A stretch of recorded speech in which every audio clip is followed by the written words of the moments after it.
Careful, it's very hot. Thank you, soldier.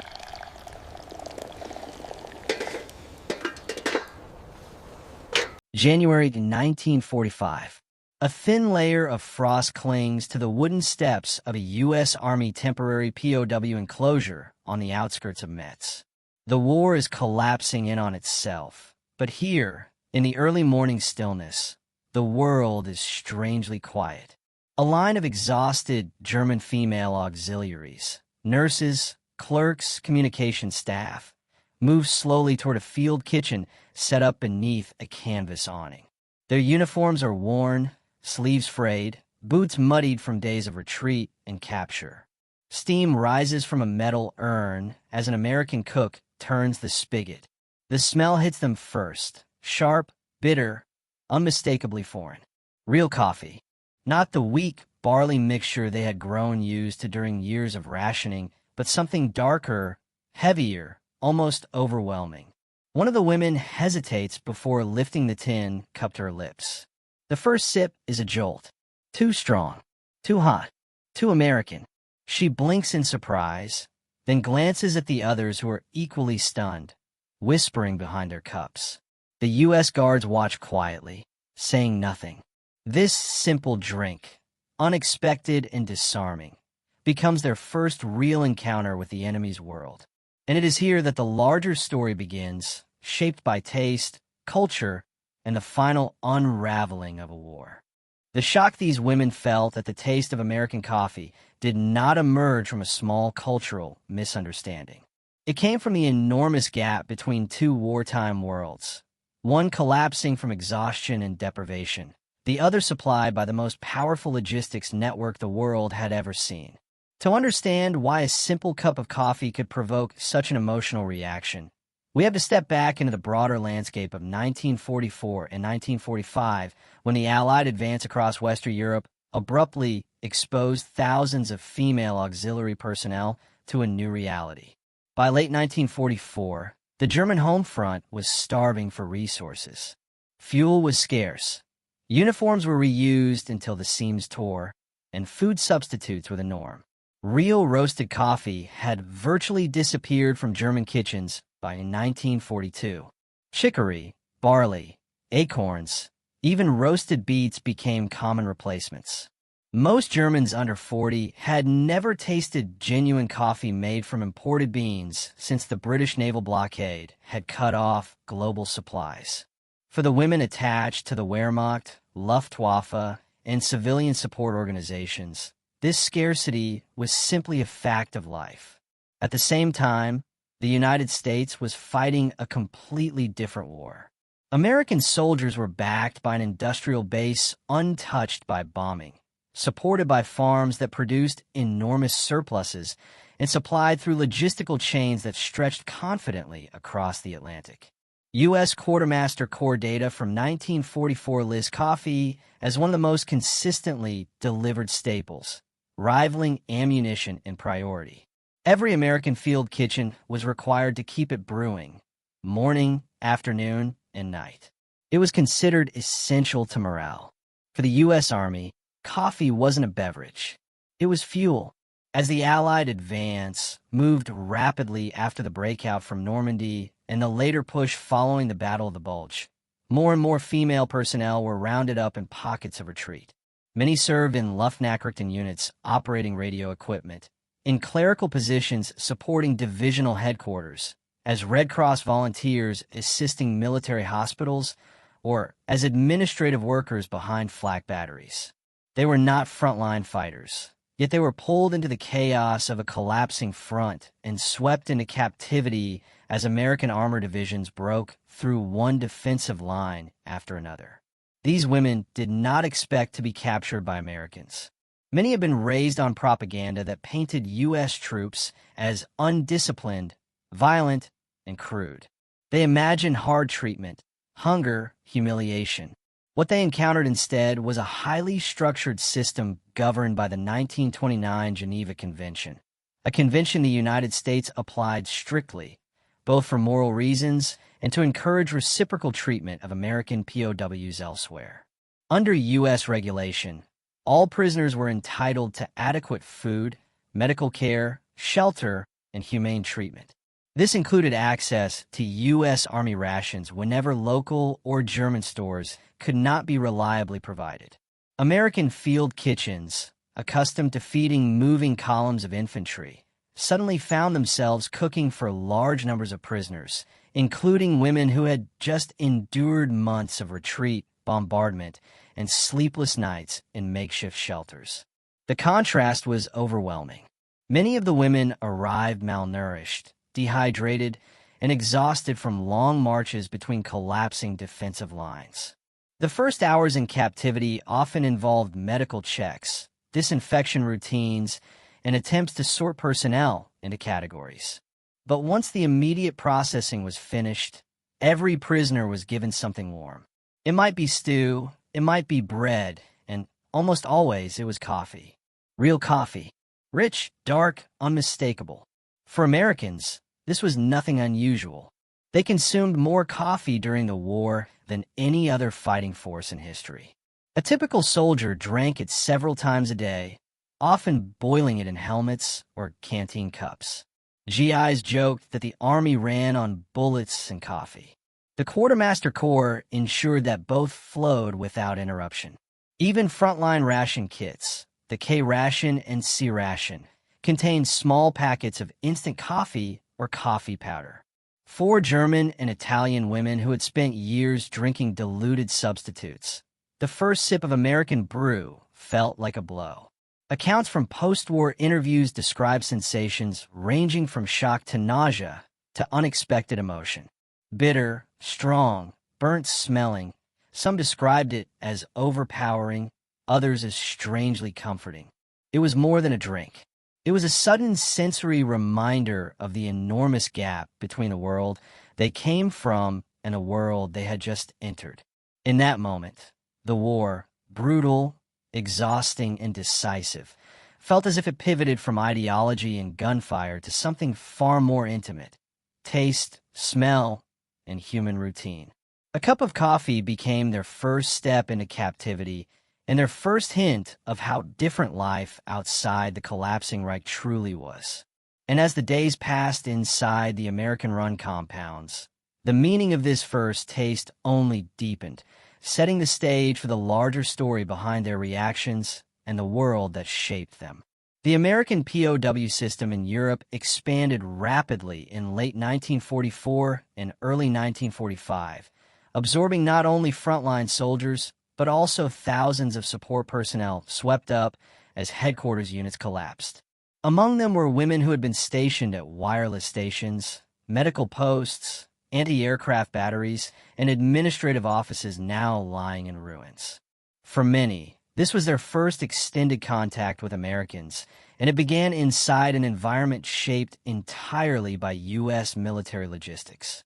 U.S.-run POW camps varied widely in size and purpose. Some were temporary enclosures set up close to the front, where prisoners remained for only a few days before being moved to larger and more permanent compounds in France, Belgium, or later inside Germany itself. Others were fully established sites with barracks, kitchens, medical facilities, and work details. Regardless of size, the one constant was routine, something the U.S. Army considered essential for discipline and efficiency. The backbone of this routine was the field kitchen. In any American unit, the kitchen was a hub of activity, running almost continuously. Its output supplied guards, support teams, and prisoners alike.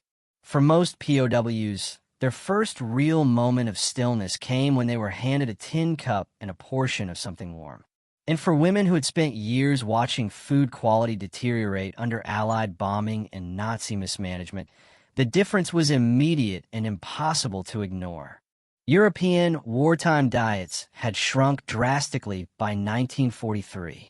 Butter was nearly non-existent. Meat was rationed to small weekly allowances. Coffee was available only in name. The contents of a typical German coffee tin bore little resemblance to the real thing. Chicory, the most common substitute, produced a pale, thin brew with none of the aroma or strength of roasted beans.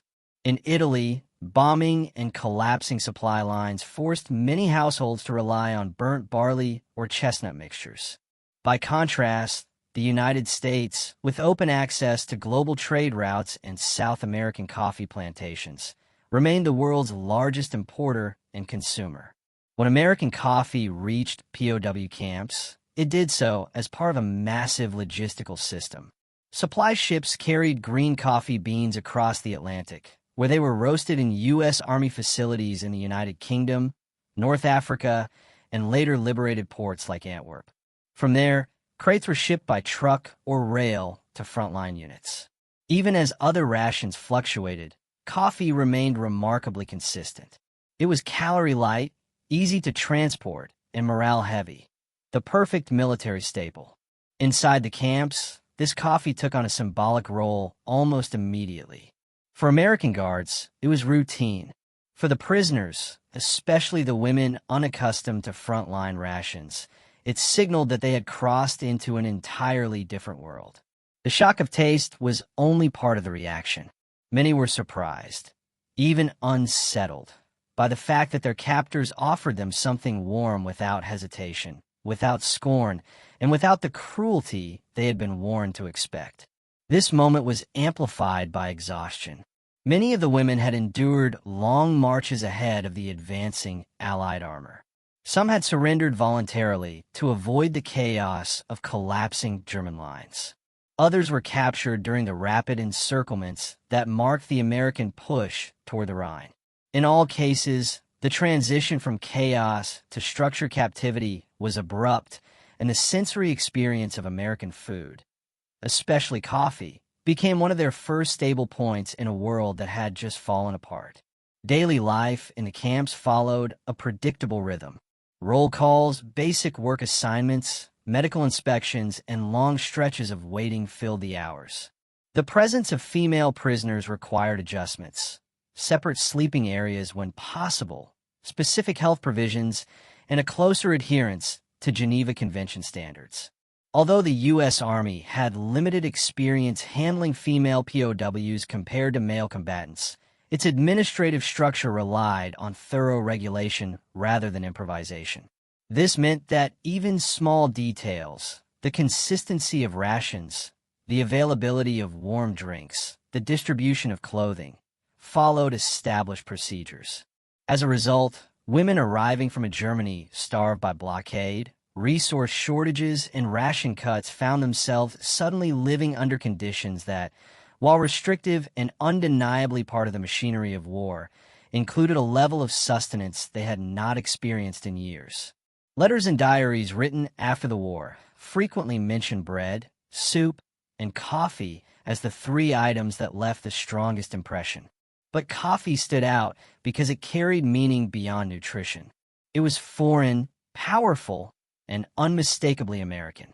It represented both abundance and cultural difference, a beverage tied to a society that had fought the war with full stomachs, plentiful supplies, and an industrial base that never cracked under pressure.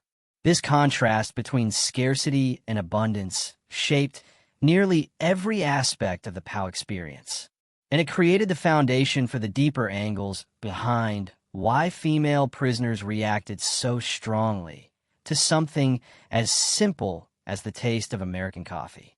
It is within these angles, human, cultural, psychological, logistical, that the heart of the story unfolds.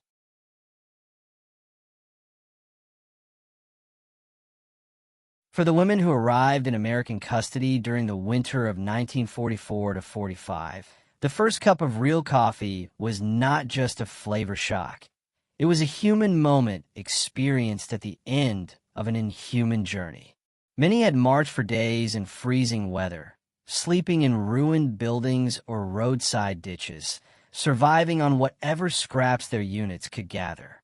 Hunger had become a constant companion, a dull ache that blurred thoughts and weakened limbs. When they entered a POW compound, the adrenaline of capture began to fade, and exhaustion returned with crushing weight. In this state, the smell of American coffee cut through the fatigue like a physical sensation. Bitter. thick. Some women later described it as too much, as if their bodies were unprepared for something so concentrated after years of diluted substitutes. Others felt a sudden rush of emotion, relief, confusion, or something they could not immediately name. A few were overwhelmed by the warmth itself, the simple sensation of holding a heated cup between cold fingers. The guards who handed out the cups rarely spoke. For them, it was routine, the same thing they drank every morning. But for the prisoners, this gesture felt strangely intimate. Not friendly, not compassionate in a sentimental sense, but undeniably humane. It cut across rank, uniform, ideology. In that moment, they were not clerks of the Reich or auxiliaries of the Luftwaffe. They were cold, tired women handed something warm by strangers. And in that small human exchange, the war seemed to loosen its grip, if only for a few seconds. This human angle, raw, immediate, physical, formed the first layer of their shock, the abrupt collision of exhaustion, fear, and unexpected warmth. The taste of American coffee was shocking not only because it was strong, but because it symbolized a deeper cultural divide between the United States and wartime Europe. Germany had entered the 1940s already accustomed to coffee shortages. By 1942, real coffee had become a luxury item almost entirely unavailable to the general population. Even before the war, the German palate had adjusted to weaker, milder brews, often stretched with chicory, barley, or acorns. These substitutes had earthy, faintly sweet flavors, nothing like the black, bitter intensity preferred by Americans. In contrast, coffee in the United States was woven into the fabric of daily life. American workers, soldiers, and households drank it constantly. It was an unspoken national ritual, strong, simple, and consumed in large quantities. Even before the war, U.S. diners and rail stations prided themselves on keeping coffee pots bottomless. This cultural habit only intensified in the military. To many GIs, coffee was as essential as ammunition, and a soldier without it was considered half awake. When female prisoners tasted American coffee for the first time, they were confronting not just a beverage, but an entire cultural identity. Its strength reflected American preferences shaped by frontier habits, long working hours, and the industrial rhythm of the 20th century. Its bitterness carried none of the scarcity-driven compromises familiar in wartime Europe. Even the way Americans served it, quickly, in large tin cups, without ceremony, stood in stark contrast to the more deliberate European style centered on small porcelain cups and quieter domestic moments. This cultural clash amplified the shock. The taste was foreign. The smell was foreign. The entire context was foreign. Coffee, something that had been reduced to a pale imitation in their world, appeared here in its full and unfamiliar force. In that moment, the cultural gap between prisoner and captor widened and became unmistakable, made visible and drinkable through a simple cup of boiling black liquid. Beyond human emotion and cultural difference, the shock of American coffee carried a psychological weight shaped by propaganda, expectation, and the collapse of certainty. Many German women had been raised on years of state messaging portraying Americans as decadent, careless, or even barbaric. In Nazi propaganda, U.S. soldiers were depicted as racially mixed, poorly disciplined, and morally weak. Their food was mocked as crude and excessive. Their coffee was often cited in propaganda cartoons as overly strong, burnt, or unrefined, a symbol of American lack of sophistication. Yet here, in captivity, these women were handed a cup without hostility, without insult, without the cruelty they had been taught to expect. The effect was destabilizing. The bitterness of the coffee was real, but it also symbolized the bitterness of realizing that much of what they had been told about Americans did not match reality. Their captors were strict but predictable, armed yet calm, organized rather than chaotic. Even this beverage contradicted propaganda. Yes, it was strong, but was also plentiful, consistent, and freely given. Psychologists who later studied POW experiences noted that small sensory shocks often triggered deeper reevaluations. A taste, a smell, a sound could open cracks in ideological certainty. For many women, that first sip broke a mental barrier. It marked the beginning of an unspoken realization. The world outside the Reich was not what they had been led to believe. American coffee, with all its overwhelming intensity, became the catalyst for a moment of cognitive dissonance, a small but powerful shift that forced them to reconsider who they were, who their captors were, and what the end of the war might truly mean. To understand why American coffee held such impact, one must also understand the machinery behind it. The U.S. Army maintained the most sophisticated supply system of any force in the war. Every field kitchen depended on a network that stretched from Brazilian plantations and American roasters to ships crossing the Atlantic to British ports to truck convoys moving along the Red Ball Express. Coffee was transported in bulk, roasted in U.S. facilities, and ground in military depots before being distributed to frontline units. This consistency meant that even temporary POW enclosures, often nothing more than fenced fields with tented kitchens, received the same staple supplies issued to U.S. troops. When the cook turned the spigot on a 50-gallon urn, he was dispensing a beverage supported by layers of transport, planning, and prioritization. It represented logistical power on a scale Germany could no longer match. The Wehrmacht, starving for fuel and food by late 1944, could not dream of supplying anything so reliably. Female prisoners, unaware of the infrastructure behind the field kitchen, nonetheless felt its effects. They tasted it in every sip. The coffee in their cups was not just a drink.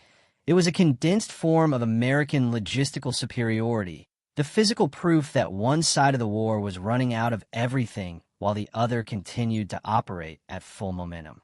This logistical reality formed the final layer of their shock, the sense that they had entered a world where abundance still existed, even as their own nation collapsed behind them.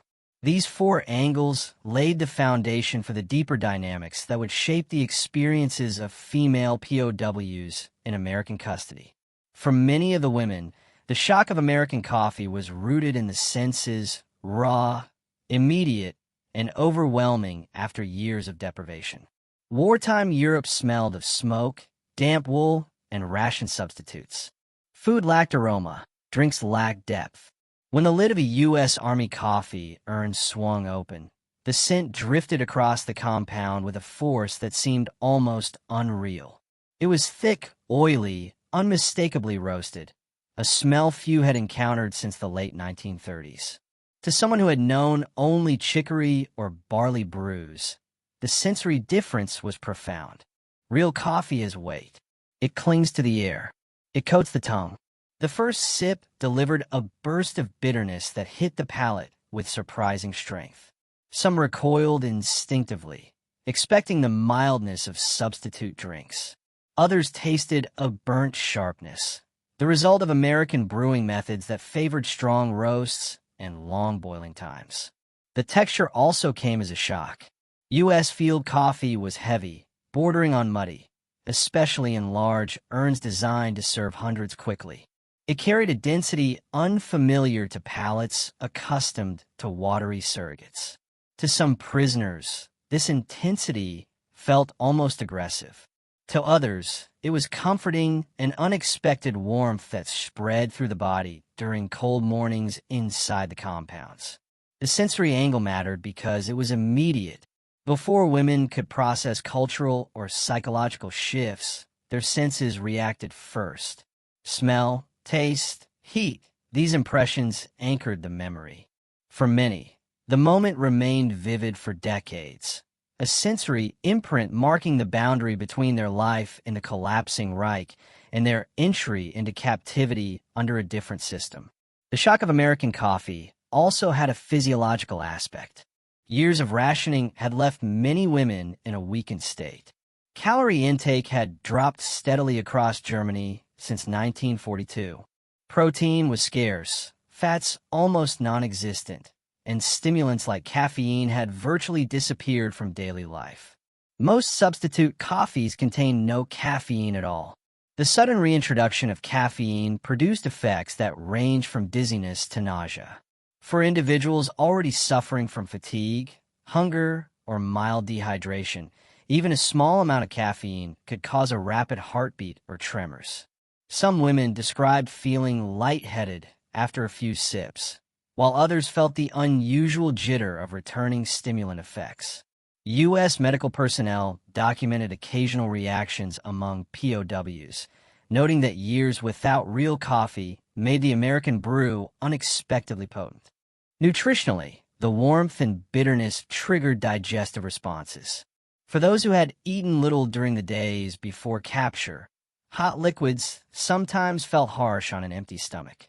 Others found that the coffee helped revive them, offering stimulation that cut through the fog of exhaustion.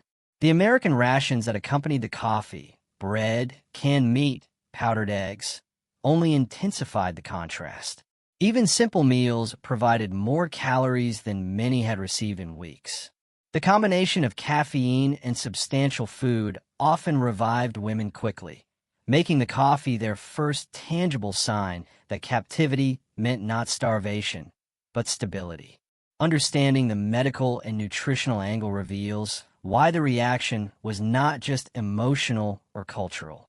It was physical, the body responding to a substance it had been deprived of for years, delivered in a form far stronger than anything they had known before. The moral angle emerged from the contrast between expectation and reality, between wartime propaganda and the simple act of being given a warm drink. Many women arrived in American custody believing they would be mistreated, mocked, or humiliated. They carried stories of atrocities, embellished or fabricated, meant to cultivate fear of the enemy. Instead, they encountered order, structure, and adherence to the Geneva Convention. The act of being handed coffee by an American soldier carried moral implications that were difficult to ignore. It suggested restraint. It suggested discipline. It suggested that the Americans viewed them not as ideological enemies, but as human beings under their protection. Some prisoners found this deeply unsettling. Others felt a reluctant sense of relief. A few struggled with guilt, the guilt of receiving warmth and sustenance from the very forces defeating their country. American guards saw none of this internal conflict. For them, they were following procedure. But for the prisoners, the gesture challenged years of indoctrination. It created a moment in which moral certainty wavered. They were confronted with the humanity of the enemy and the realization that moral narratives shaped by propaganda were collapsing as quickly as the front lines. This moral dissonance, the uneasy blend of gratitude, confusion, and reevaluation, became another layer of the shock caused by American coffee. It was not just a drink. It was a symbolic act that forced prisoners to reconsider the moral landscape of the war. Finally, the symbolic angle ties all others together. Coffee in the American military represented energy, organization, and endurance.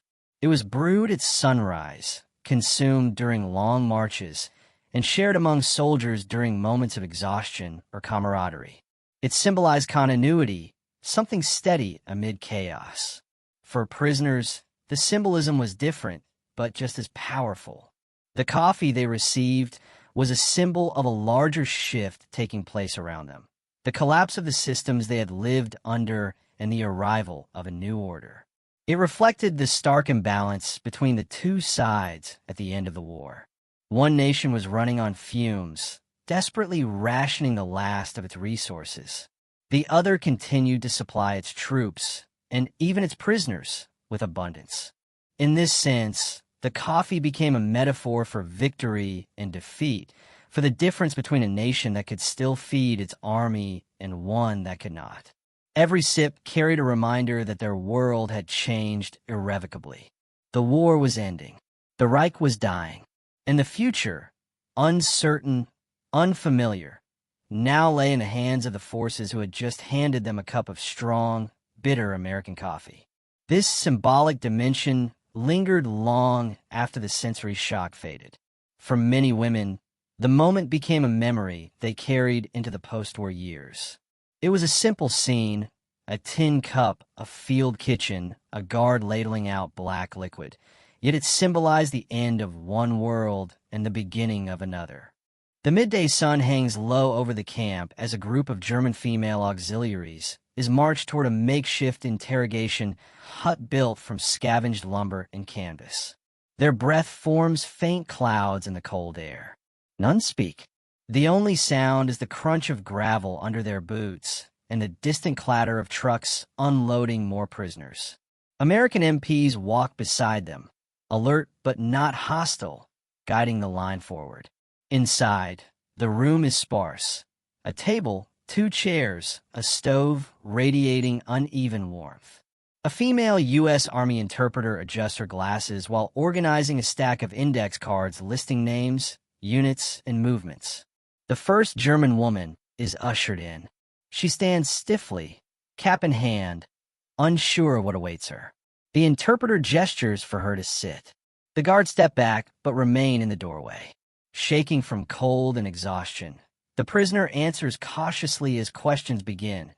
Not shouted, not aggressive, simply direct. Dates, locations, duties. She is surprised by the calmness, by the absence of the harsh treatment many had been warned about in propaganda broadcasts.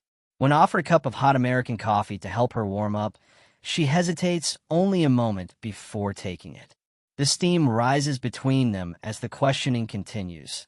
The war momentarily reduced to 2 women on opposite sides of the table, navigating truth, fear, and survival in the final months of collapse. The smell of brewed coffee begins spreading through the interrogation hut, drifting into the corridor where more prisoners wait. Some glance up, confused. Coffee had been rare in Germany since 1942, replaced mostly with substitutes made from roasted barley or chicory. The real thing, strong, bitter, unmistakably foreign, feels like a whisper from another world. Inside the room, the questioning deepens. Reports from collapsing fronts, the disintegration of supply lines, the scattering of units. The German auxiliary tries to answer while her hands remain wrapped around the tin cup. She handles it the way a frozen person grips a stovepipe, both for warmth and for something to anchor herself to. Each sip is hesitant, then more certain. She expected interrogation. She did not expect this. Across the compound, another group of female POWs sits on benches near a field kitchen. An American cook ladles out mugs from a large percolator rigged on a portable stove. The women take them with equal parts suspicion and hunger. Some sniff, startled by the richness. Others stare into the dark liquid, as if remembering the years before rationing reshaped every aspect of daily life. A few whisper that it smells too strong, worried it might be a trick, but the cold eventually wins. They drink. The responses are almost identical. Widened eyes, a slow pause, then a visible softening in the shoulders. Real coffee. Something that had vanished from their lives long before surrender. Something they were told Americans hoarded. Some among them set the cups down quickly, overwhelmed. Others clutched them with both hands, letting the heat sink into their bones. For a brief moment, the distance between captor and captive narrows. The guards observe in silence, recognizing the shift. Hot food and basic decency are as much psychological tools as military necessities, and they know the women can feel it. But the war still surrounds them. Trucks roll in, bringing new groups of surrendering personnel. Artillery echoes faintly from a distant front. A cold wind whips across the yard, reminding everyone that kindness is not the same as safety, and that the collapse of the German war machine is accelerating by the hour. Even so, across that fading line of resistance, the reaction to one simple cup becomes its own small turning point. The camp settles into a rigid routine. Roll calls occur at dawn, midday, and dusk. Meals are scheduled with precision. Medical inspections sweep through barracks, checking for frostbite, malnutrition, and lingering injuries from long retreats. The women, once tense and guarded, begin to adjust to the structure. The coffee, black, strong, and consistently available, becomes a marker of stability. Each morning, as the metal earns hiss and steam rises, prisoners sip cautiously at first, then with growing acceptance. The beverage symbolizes more than warmth. It represents predictability, an unexpected thread of order in the chaos of defeat. Reports from the Quartermaster Corps show the efficiency of these routines. Rations were consistently delivered, with the caloric content often exceeding the meager supplies the prisoners had received under German command. Bread, canned meat, powdered eggs, and coffee provided sustenance unmatched by anything they had seen for years. For many, the physical recovery began here. Small weight gains, improved skin tone, steadier hands. Even minor ailments, aggravated by hunger and stress, began to stabilize. Psychologically, the predictable distribution of food and drink fostered trust in the system.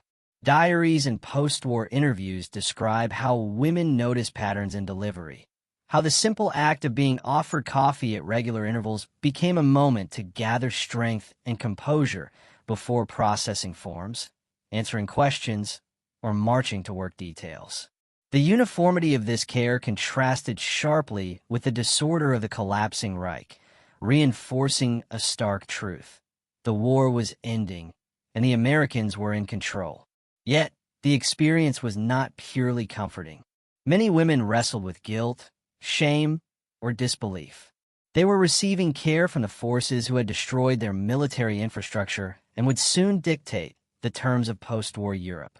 Coffee, once a mundane domestic pleasure, became a symbol of the moral and logistical power of the enemy.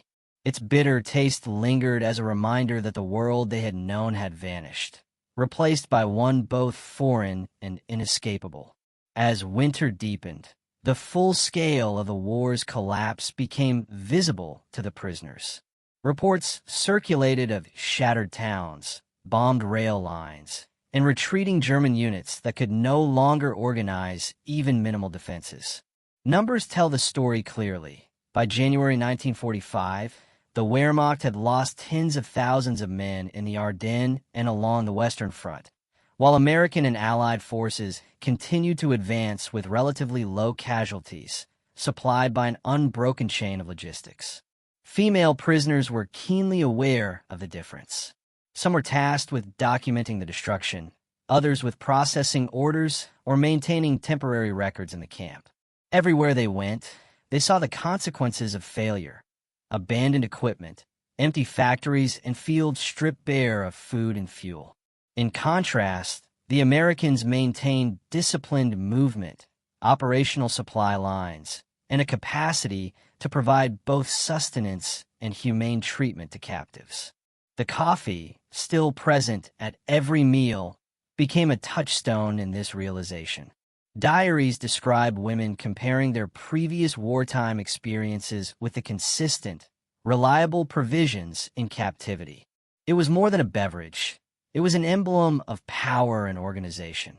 Each sip reinforced the truth that the collapse of Germany was not only military, but systemic, encompassing logistics, nutrition, morale, and human treatment.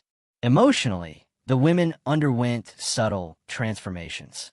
Fear and suspicion slowly gave way to curiosity and, in some cases, grudging respect. Some acknowledged that the enemy was capable of both strength and restraint. Others recognized that the war's end was imminent, and that survival now depended on adaptation, cooperation, and understanding. The simple act of being served coffee by their captors became a daily exercise in recalibrating expectations. learning that civility and power could coexist. By the spring of 1945, when the war in Europe finally drew to a close, these small routines had left a lasting impression. Reports compiled by the U.S. Army on female POWs highlighted compliance, adaptation, and minimal resistance, noting that humane treatment and structured sustenance were critical in maintaining order and minimizing unrest. Coffee, seemingly trivial, was explicitly mentioned in post-war memoirs as one of the first markers of the Americans' approach. Firm but human, strong yet consistent. A microcosm of an army whose efficiency and decency had left a profound impact on those it captured.